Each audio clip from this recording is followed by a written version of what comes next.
R. Sawyer. What's your handle? You said you have a little. Yeah, so you could call me Tiffany SB. It's a short version of saying Tiffany Sawyer Brimage. So Tiffany SB, or my artist name is Mrs. Hallelujah.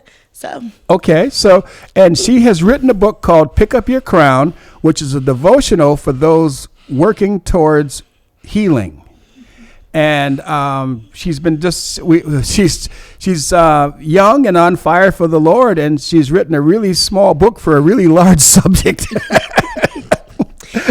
I did. I wrote the book like that on purpose because I wanted people who are really new on this journey to not get overwhelmed in the healing process. You know how sometimes like you could get these big books and then it makes you want to stop. Like you freak out. You think you can't do it. My book's not like that. My book is really down to earth, and it's really to help people start the journey or while they're on their journey to healing.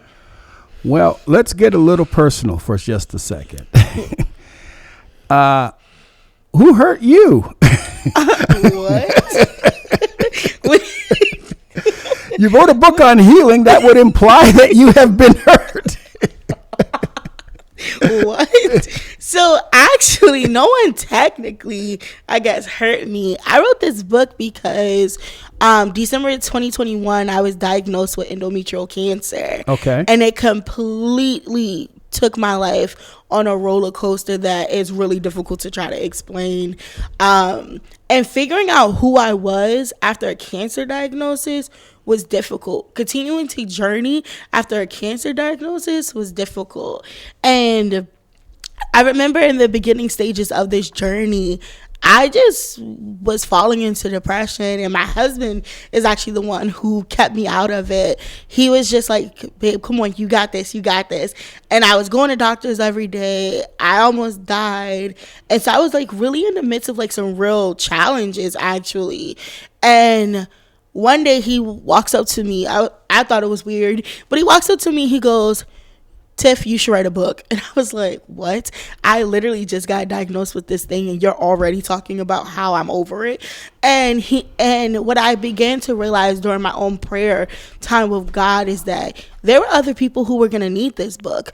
And it's literally the 7 stages that I had to go through, even for you guys to be hearing my voice, to be seeing me right now. Like if I didn't go through these 7 stages, I wouldn't be the person that I am. And the thing about healing, and I think it's a misconception that people have, is that like once you're healed, you're always healed. No, life is a journey.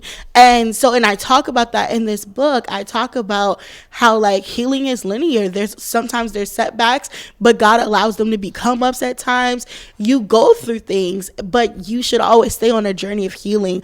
Always stay on a journey of like learning who you are deeper and learning who God is deeper and figuring out like how you can be made whole, not just healed emotionally, not just healed physically, not just healed mentally, not just healed spiritually, but how you're completely holistically healed. And that's what this book talks about. Wow. Mom, what do you think? Wonderful. Thanks. We need it. Oh my goodness! Do you have a question that you'd like to ask Miss Tiffany? Miss Tiffany, my question to you would be: you've written a book. You said you've gone the 7 steps. I'm sorry, I wasn't sure about the 7 steps that you go through to get healing. How has that changed you today? Not looking at your illness, but I want you to look at the 7 steps that you had to go through, and what did you realize about you? So not about your husband and not about the people around you, but what did you recognize in you that you needed to come up a little bit more? Okay, that's a great question. I was about to say that. I was going to say that's a great question. And the answer, and I'm going to just be completely honest, is I learned me.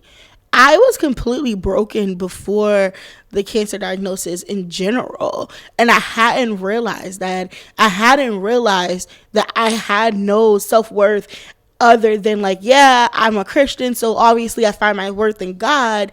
But I think that like God calls us a little deeper than just that. And I think that like for me personally, I didn't know who I was. I only knew the things that I had gone through, and not who Tiffany was, who Tiffany wanted to be, where Tiffany was going. I had no clue. These 7 stages, the first one is like recognizing you can be healed. The second stage is literally, who are you?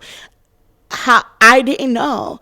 And so that stage, and then the next stage is what baggage are you carrying? So go deeper. And I hadn't realized that the reason I didn't know who I was because I was carrying so much baggage that God was trying to take away from me. I was carrying so much stuff, so much hurt, so much pain from my childhood that I hadn't even recognized. Like, these are things that I don't know. I don't know who I am. And going through, and there's more stages, obviously, because there's 7 of them, but going through each and every one of these stages, one of the stages is like looking forward and figuring out who you are and where you're going. Another stage is staying in your lane and recognizing that you don't need to go into other people's lanes and do what everybody else is doing. And I fell into all of these categories, right? I was like, oh, maybe I'll write a book. Maybe I'll write a song. Maybe I'll do this and I'll do that. I'll do all these things. I'll start all these businesses. And I just didn't have a sense of my own self-worth, my own person, my own who am I. And going through these stages, I realized that I'm a queen. First of all, I'm a queen. I'm black. I'm a black queen. And I realized that like I had so much more in me that, one, could beat a cancer diagnosis, and 2, that could push me into my next. And also, it made me realize that I had a voice. And people who know me from like doing activism. They know me from like doing social justice things, being at rallies. But my voice is actually even bigger than that, and I had no clue. So, wow. I don't know if I. Pardon? I have another question. Okay. I'll just go get some coffee or something. Y'all two just talk, apparently. What's your other question, Mom? The other question is, the book, if I'm understanding correctly, the book you have written is for someone who's going through a tragedy with themselves. Is there anything in your book that would help someone who's going through a tragedy, but it's not them, it's happened to a loved one? Ooh. And now they are they know the Lord, they're trying to help themselves remember God doesn't make mistakes, and yet, let's put it this way, a senseless tragedy has happened. Mm-hmm. Is there anything in your book that will help them? What you're saying if what you're saying is true in your book, that's wonderful for me. If I have a disease or something like that. But what happens when I look up and someone I plan to, in my family, I could see us growing old together as cousins, as not even husband and wives. We'll just say brothers, sisters, cousins. And now this person that I've learned to lean on is no longer here because of somebody's horrifying stupidity. Mm-hmm. Is there anything in your book that will help them, or do you see the second book coming up about that?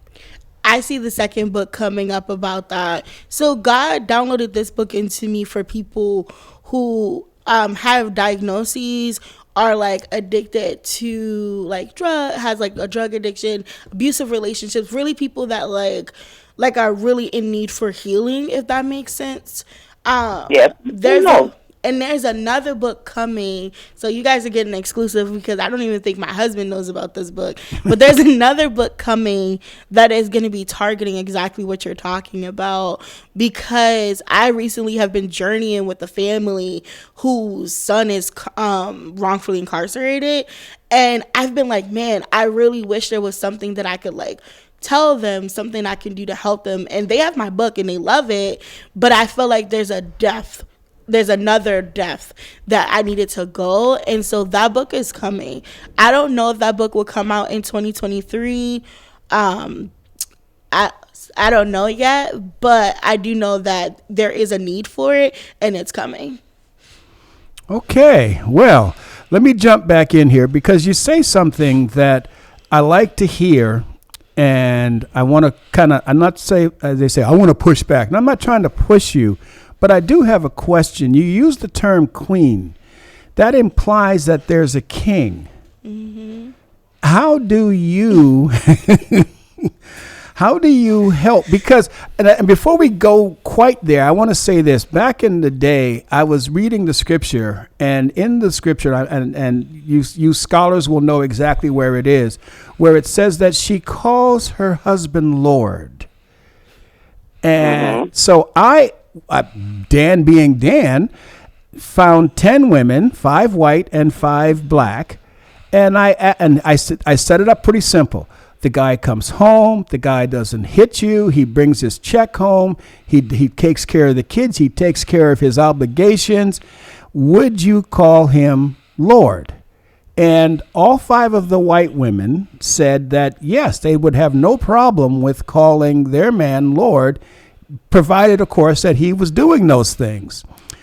How many of the black women said they would do it? Go ahead, either one. Go ahead, take a guess. How many? None. Mom, what do you think? I would say maybe 2. Maybe 2. Well, she's correct. None.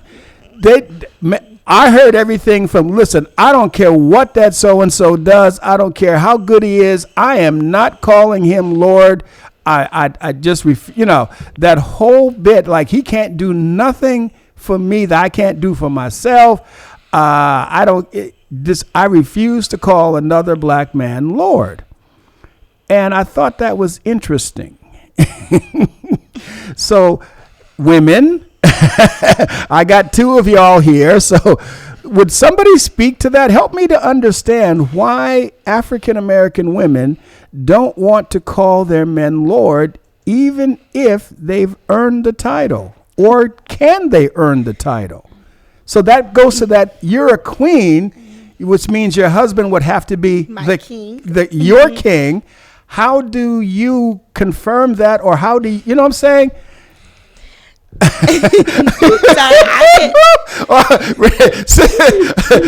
we got some background chatter here. Yeah. Let me start it off this way. I've been married, so we must know that. But one of my marriages, because there was 3, one of my marriages, he earned the right to be called king. Yes, he did. So what I did, though, I respected him in all of his decisions. I didn't make a decision, great or small, that would impact our lives without first sitting down with him and talking to him. It never, and I'm being honest, it never dawned on me to say that he's my Lord. But if you watched me, you would see I gave him that total respect under God as the man that God had put in my life. And for that, I felt he was, the decisions he made in my life were for the better for me. And he made, there was one, and I tell the story sometimes, of how he made a decision that set me on edge. I mean, I went for not the raging and ranting, but don't touch me, don't come near me, how dare you tell me no on this situation. And the next day the answer came, and the answer was totally right. And he just looked at me, he didn't say, I told you. Instead, he just kind of smiled and winked. And he said later on to me, the reason I made that decision was I'm your protector. I have to make sure you're safe.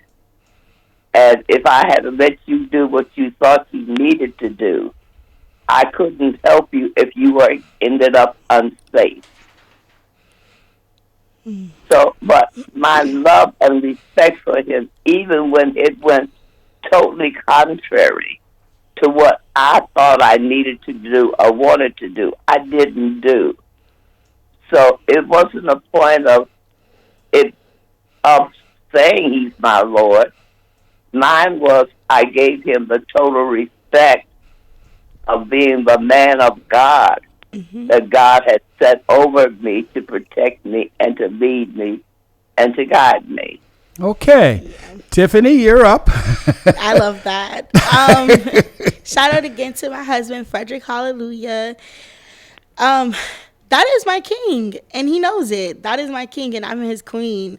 And I'm pretty sure if you was to ask Frederick right now, oh, do you want me to call you Lord? He's going to tell you no, because the only one who should have that title is Jesus Christ, right? And so I come at this from a whole nother lens, if that makes sense, because I do have, I was going to say serve a man, but because my husband isn't like that, where he would never ask me to call him Lord.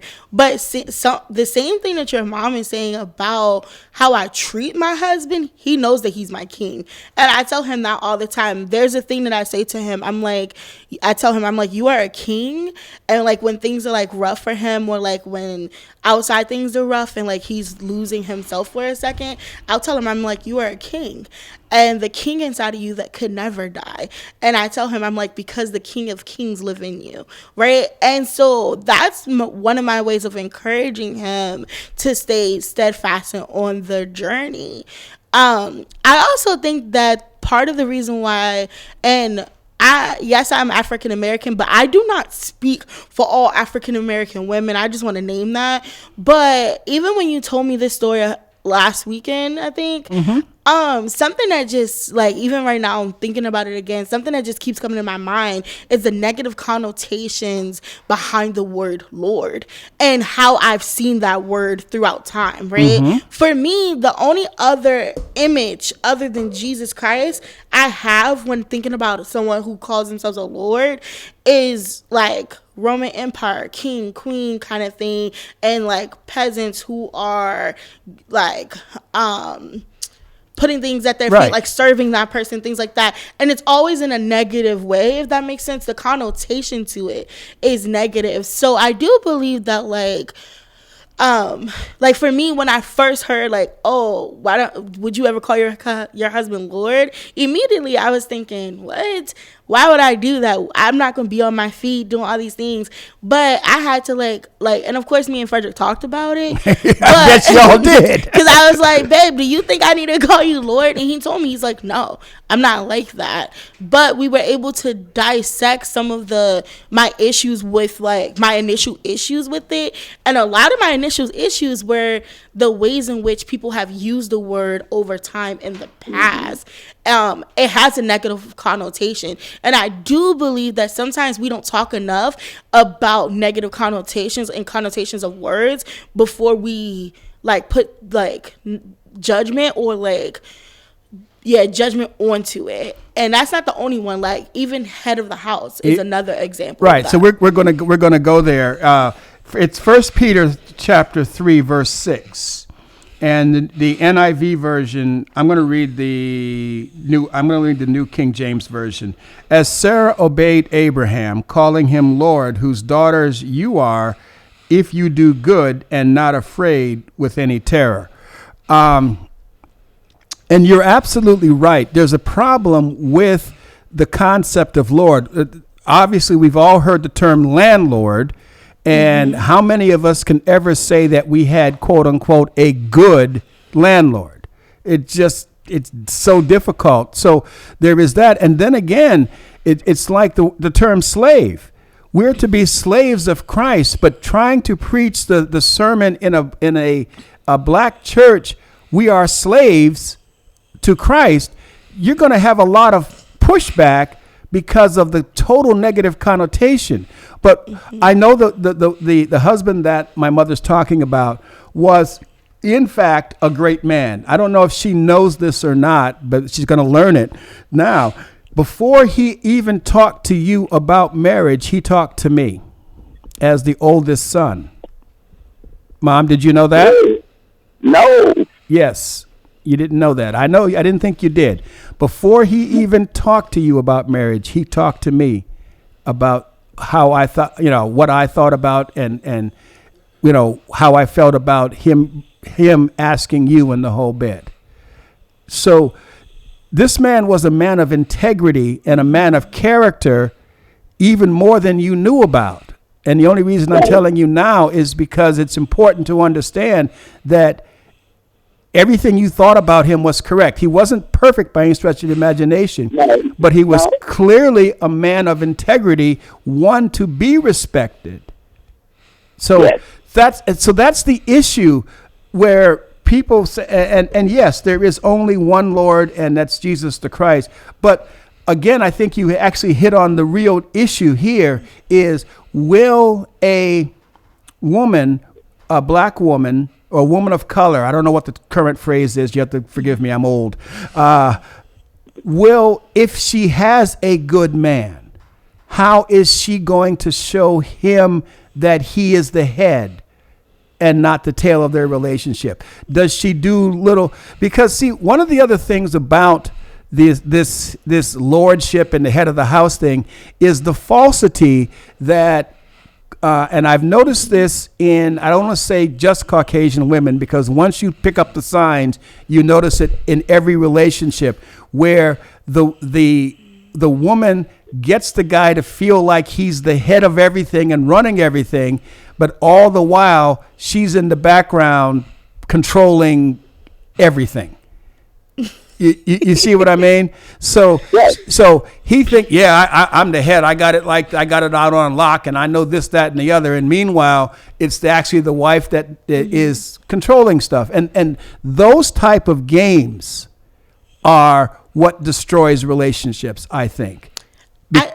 I think that, I'm just going to push back a little bit. Sorry. Good, you're supposed to. That's why you're here. I think that part of the problem is the way everybody just, that we're looking at, I'm the head of the house. I'm this macho man. I got to do everything. I'm in charge. And you listen and you submit and you, don't control me in the background. I think, one thing I love about my relationship to Frederick is neither one of us are, fighting for any role like that. If anything, we're just trying to make our marriage work. We're just trying to learn to love each other more. We tell people our marriage is not like a lot of people's marriage, because even I remember when we first got into an argument, I went to a couple of my friends because, and I'm younger than Frederick, so most people know, okay, don't do that. But I didn't know that because this is my first marriage, right? So I was going. Well, it's going to be your last marriage. So just say this is my only marriage. Yeah, don't say this is my first marriage. Say this is my marriage. This is my only marriage. No, just this is my marriage. There you go. Got it. But I went to talk to a couple of married women because I was thinking, married women can give good advice to newly married women. I learned the hard way, but one of the things you learned the hard way. What? That's not always true. Okay, but get that out there. But one of the things that really came out of it was there was just a lot of women who were like, "Oh, this is how I submit to my husband, and this is the right way to do it, and this is the way to do it." And me and Frederick, it made me feel like I was a horrible wife, and I started carrying that. And of course, my husband, who's not everything, literally seen that and was just like, "Babe, what's going on?" And I was just like, "Well, this is what happened." And so he's like, yeah, no, I don't want our marriage to be like that. That is an old school way of thinking about marriage. All of our marriages are going to be different. We have to come together and figure out what is going to work in our marriage. And the way I love you and the way you take care of me, those are things that we will figure out as we navigate and journey with one another. So our marriage is different. Neither one of us are I'm not trying to control him in the background and he's not trying to control me in the front ground. We're both on this mutual standing, trying to figure out okay, this is how we wanted So, our marriage to go. Okay, and this is wonderful. Tell everybody how long you've been married. This is important. I got married in February of 2022. Okay. Yeah, so we're definitely newlyweds. Right. However, No. Here we go now. However, I do believe that, like, if you only knew our story, you'll understand that, like, there's so much depth to our marriage that years don't put there.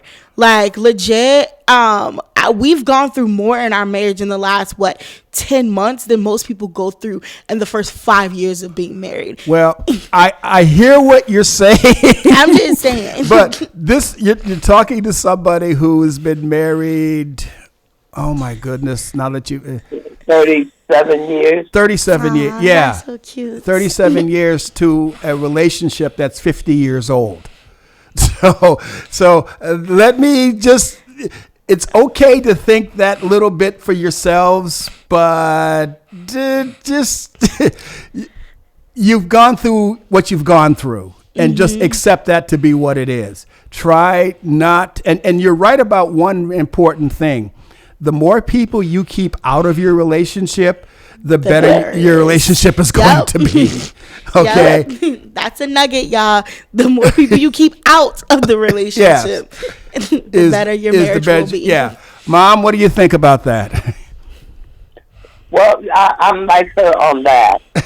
Well, my first marriage was a little horrific. I went to friends. They gave me all this worthy advice. And then I got a chance to watch them take their own advice. And they didn't. Right. That part. And that part. Well, and they didn't. You tell them what to do. But look at the mess you're in. Hold on, wait a minute. I ain't coming to you anymore. Right. And we learn by trial and error. Mm-hmm. And then we have to sit down. Like when I went to marry my second husband, I looked at him and I said, tell me what you're not going to accept in this marriage. Because he had been married before, I had been married before. And he said, well, no, I'm okay. I said, no. I said, because I'm going to tell you what I'm not going to accept. And I don't want down the line for you to look at me and say, I won't accept that. Well, if I know up front, I actually have a chance of saying, well, no, I can't marry a man who won't accept that. Or I understand.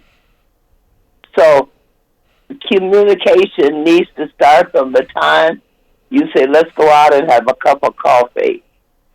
This is what's going on. And be open and honest. Yeah. This is my fault. These are my frightened things. Get to know his. Now, what are yours? Put communication number one. I tell young couples, I said, if you come to a point where you can't talk to each other, sit across the table and write notes. But leave the communication open. Mm-hmm. Well, you know, and I'm going to let me jump in here for a moment, because communication is a double-edged sword for guys. Because we were taught, and this is one of the things that I teach when I'm teaching. I get men to understand something. We are programmed to please women. We want to please our moms. That's the first thing we have to do. We're mommy's big boy. And that mommy's big boy thing never leaves us. So even when we have a wife, our first response is, I want to please you. And let's just be honest. It is difficult to please you sometimes because A, you won't tell us what you want. You expect us to know. And B, when we give it to you because you had to ask for it, you don't want it. So, and then you're smiling. I'm smiling because I think that sometimes, like, for me, you guys, my husband, I'll tell him exactly what I want Oh, I don't doubt that. I'm pretty sure I am pretty sure that you are flat-footed in his face. I'd be like, babe, this is what I want. Can you do this for me, please? Thanks. Yeah. And like vice versa, right? He'll tell me what he wants. And if he doesn't tell me, I pay enough attention to my husband to know what's going on with him. And I do think that that's the difference. Like, but that's the two-edged sword, because you pay enough attention to him to fight to kind of figure out what he wants. You expect that he's paying that same kind of attention to you. And I got to tell you that he's not. Nope. But that's why communication, like your mom is saying, is key, right? Like women, if we want something, we got to communicate it. Now, am I saying that I always get that right? No. Sometimes I do forget, like, oh, Frederick is not going to just read my mind. Like, that's not how this works. And so I will, like, then over communicate. And that's the thing. Like, yeah, it could be a two-edged sword, but also vice versa. Because then sometimes, like, I have to over communicate, just like I'm over considerate. Like those are two things about me, and you can ask him that. Like I'm always being like really intentional about my consideration and really intentional about my communication. And I think that like when it happens both ways, it can work. But I also think it depends on the marriage. It depends on the relationship. Everyone isn't going to have the same marriage and relationships. I don't know how like what the age range of you and your wife is. But for me and Frederick, he's 9 years older than me. Right. So you're just outside of the curve that I had, that I kind of have in my own head is a 5-year span either way. So him being 9 years older than you, then he's almost in another generation than you, because 10 years is a different generation, a different mindset. Exactly. But this is your first marriage? It's both of our first marriage. So our only marriage. You're only married. There you go. That's you're my learning. Husband, ain't nobody getting them, period. Okay. Sorry. So those type of things, because you two can't now. I again, personal question. You have any children? No, I don't. And does he have any children? Yes. Okay. So there was that bit, because where there's a child, there's a baby's mama. No, it's true. It's just what it is. Yeah, they can't have a baby unless the baby's mama, unless there was a tragedy. Yeah. But so how do you find? How does that work for you? Welcome to the real world. Yes, it works. You know, yes, we're married, but I support my husband. Does that make sense? If you said it makes sense. And that was something that I also had to understand, and I still am more on that journey of understanding and learning. Is like the reality is I support my husband with the decisions that he made before the marriage. Does it make sense? And so when it comes to his baby mothers, I support my husband. Mm-hmm. And so that's it. Okay. Okay. Mom? Yes? You want to jump in here anywhere? What? And you don't have to, because, see, I know the backstory, so you don't really have to if you don't want to. But no, I've been the stepmother. And to me, in one instance, when I heard that the mother was putting out the daughter, I looked, and her father came to me and said, they're sending her back to West Virginia because of this, and this. He said, but I wish she could come here. I said, why can't she? And he looked at me. I said, this home is her home. Her name is our name. That child became mine until the day that she passed. In fact, when she passed in my arms. But so she was not my stepchild. I will speak of her today, and I call her my daughter, my oldest daughter. So because when I married him, his family became my family. In my case, he didn't have to worry about that too much because I really didn't have a family. Never thought so. Somewhere down here, but his family became my family. and that became the family home. So if you were part of the family, the door was always open. Yep. Now, I didn't say she liked me because she had been told I didn't like her. And she looked at me one day and she said to me, "You really don't hate me, do you?" I said, "As many babies as I got right now, I ain't got time to hate you. But if you let me get them all grown and up and grown, and then if you still want me to hate you, I will. But right now, baby, I need you to go in there and wash the dishes." So, and see, this is interesting because, and again, I'm not going to tell any more of your story than you allow, but that's the house. She's absolutely right about that. Her house was the community house, but my mother is the mother, the natural mother of 13, 12 that survived. Okay, and I'm the actual oldest surviving son. I'm her first son. So yeah, the first of the first, and after me there were 12, and then 11 that survived. So her house was the community house. It just was. Go in the house at any point in time, and half the neighborhood kids were down at her house, and the parents all knew where they were. They were down at Miss Ann's house because that's where all the kids were. You know, when you have that many kids, you got that many kids. So that she really is talking about that, and she's my mother is unique in that she doesn't allow certain stereotypes to dictate. You know, she doesn't have like a soap opera mentality when it comes to male-female relationships or even female-to-female relationships. She just doesn't play those type of games. So I was privileged to see that, and my wife doesn't play those games either. She doesn't know whether she knows them or not. I'm not clear of. I just know that she doesn't play them.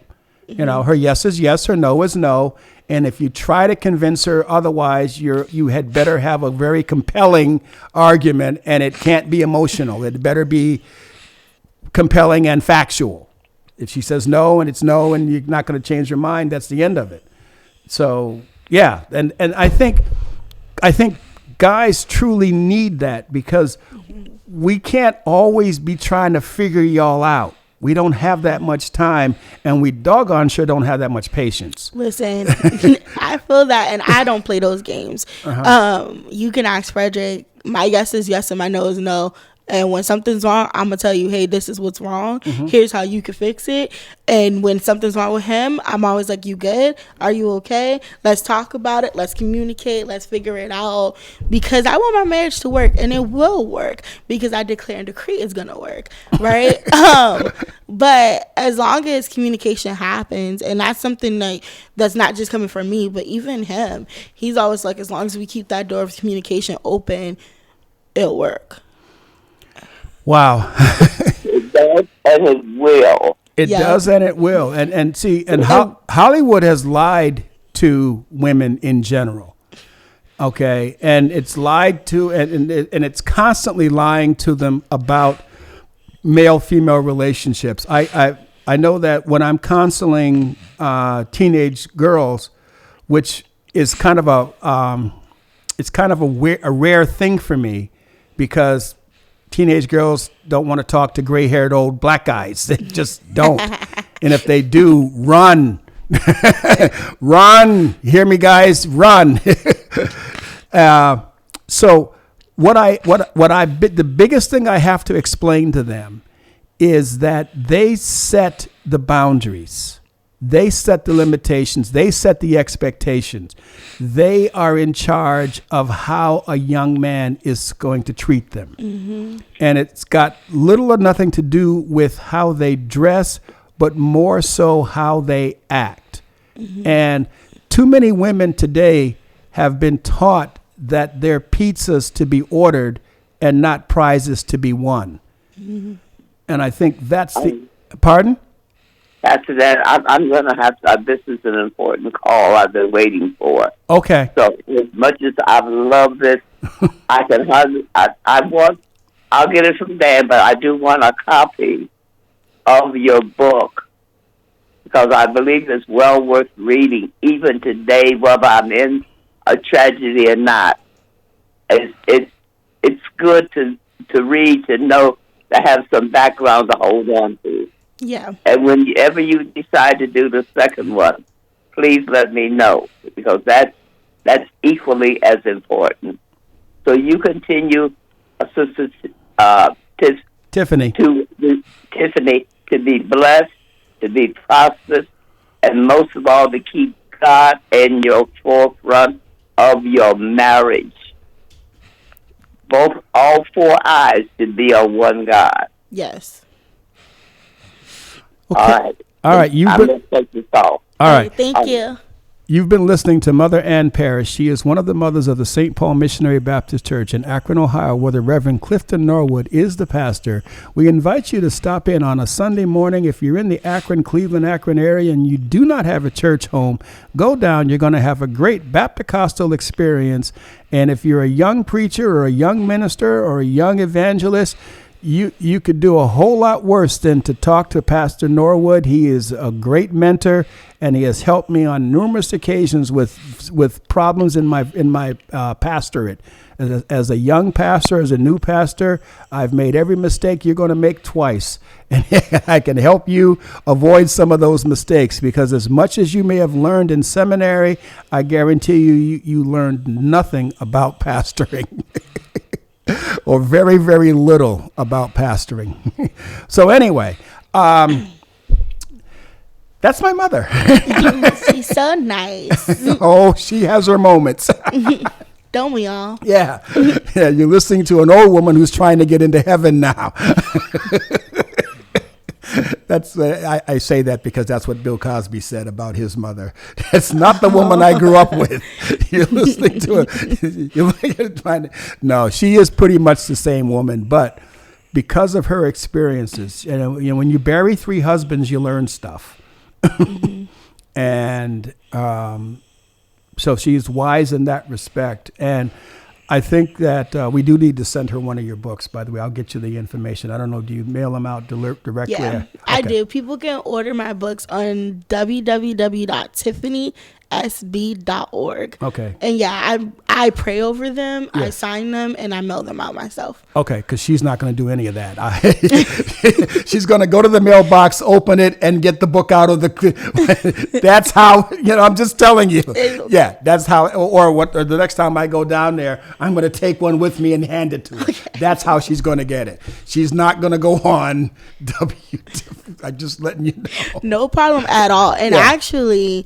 the workbook to the devotional. Like I said, this is a 7-stage devotional, mm-hmm. which means that these are the 7 stages to go through your healing journey. Right. So we need to send her a workbook and a book. Yeah. So the workbook, I actually just finished it and it just got published. So it launches everywhere in the next week. Okay. I'm just waiting on my author copies to come in the mail. Okay. So when you get them, then you already have. I got you. Yeah.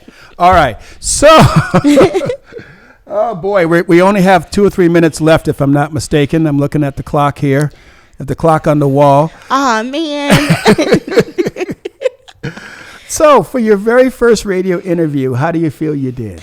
I feel great. I think I did great. I stared at the camera. I looked at you.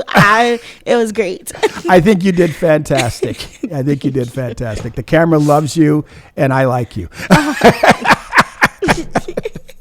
What are you doing? You're trying to turn me off? So, okay. My producer has got the remote control. He's trying to turn the TV on behind me. What he should realize that when I see stuff like that, it's like shiny red ball.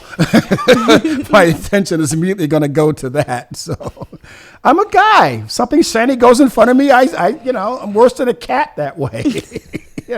Ooh, shiny red ball. Or a squirrel. That's what we call squirrel moments. I mean, if you ever see the movie Up, it's a great movie. The first people don't understand it. The movie itself is a great movie, but the first 15 minutes will blow you away. And then have you ever seen it? No. You've got to see it. The first 15 minutes will absolutely blow you away. And the movie itself is also very good. And then you'll understand why Squirrel is funny. So we have to get Frederick back. So maybe not this Wednesday, but maybe next Wednesday. We can get him back, and maybe we can get the two of you back. That ought to be interesting. That will be yes, interesting. The Hallelujahs. Yes, the Hallelujahs, and then we get a chance to hear and see, and we get what we call the rest of the story. But thank you for coming. Did you have a good time? I did. This was amazing. Thanks for having me. Oh, you're great. As I said, the camera loves you, and you had no issues whatsoever. I'm assuming that we don't have. So I'm looking for you to tell me how far to go, because I don't know if you were able to get that other issue resolved. We got 2 minutes. Okay, we got 2 minutes. So talk about your 1 minute about your evangelism, because I know you do a lot. Yeah, we haven't even got there yet. I know. So, okay, if you're listening, you guys do not want to miss this conference. I have a conference coming up called the Pick Up Your Crown Conference. It's on April 28th through April 30th at Bethel Church of the Nazarene over in Quincy, 41 Empire Street, Quincy, Massachusetts. What time? If it's a variety of times. Okay. So registration starts on April 28th at 6 p.m. to 7 p.m. The service starts at 7:30. So you do not want to miss it. Any questions, you can reach out to me at TiffanySB.org, or I'm on Facebook, Tiffany Sawyer Brimage. I'm on Instagram, Tiffany SB Official. I'm everywhere. Got it. You've been listening to Sound Travels. I am Pastor Dan Walker. I am so privileged to pastor the New Bethel Baptist Church in Framingham, Mass. And we just want to say thank you for allowing us to be here. We thank our guest, the wonderful Tiffany SB.